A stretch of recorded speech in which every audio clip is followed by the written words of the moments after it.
If you dance this waltz you marry my son. Millionaire mocked, but Black Maid was dance champion. The Whitmore estate buzzed with glittering gowns, crystal glasses, and laughter that carried judgment. At the center stood Charles Whitmore, billionaire steel tycoon, a man who never spoke without making others feel small. Beside him was his son Edward, arrogant, spoiled, his father's reflection. The party dragged on until Edward's gaze locked on someone who didn't belong. Amara. A maid weaving through the crowd, balancing champagne on a tray. No jewels, no designer dress, just a black uniform. But her quiet dignity unsettled him. Edward leaned toward his father with a smirk. That one. Let's see her squirm. Charles's booming laugh silenced the room. Ladies and gentlemen, he called. My son has chosen tonight's entertainment. This maid, he pointed, will prove herself in a waltz with Edward. If she manages, perhaps she's worthy of a Whitmore. The ballroom erupted with cruel laughter. Amara froze, her tray trembling. Years of invisibility ended with the spotlight burning her. Edward extended his hand. Well.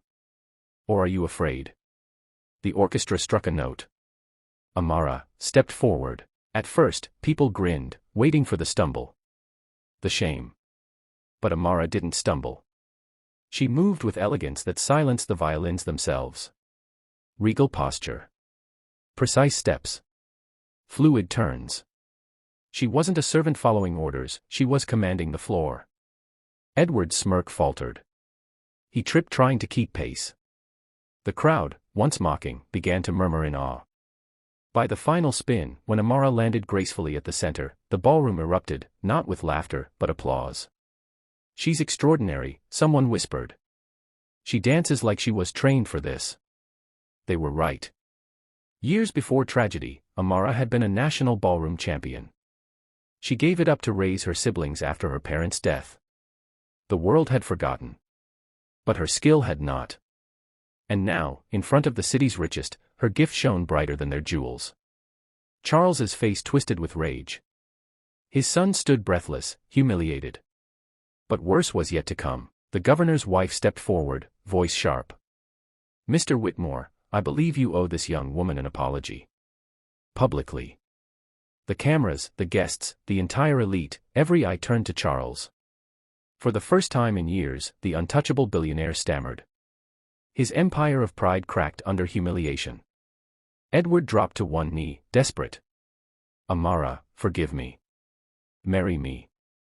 I was blind before, but now, gasps spread. A Whitmore begging a maid. Unthinkable. But Amara lifted her chin, her voice steady. You mocked me to entertain yourselves. You thought money could define me.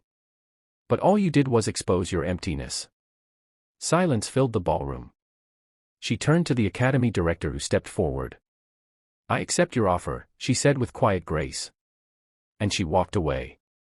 Past chandeliers, marble floors, past the son and father frozen in shame. Phones buzzed, cameras flashed. By morning, headlines screamed, the billionaire who mocked a maid, and lost everything to her waltz. Amara never looked back.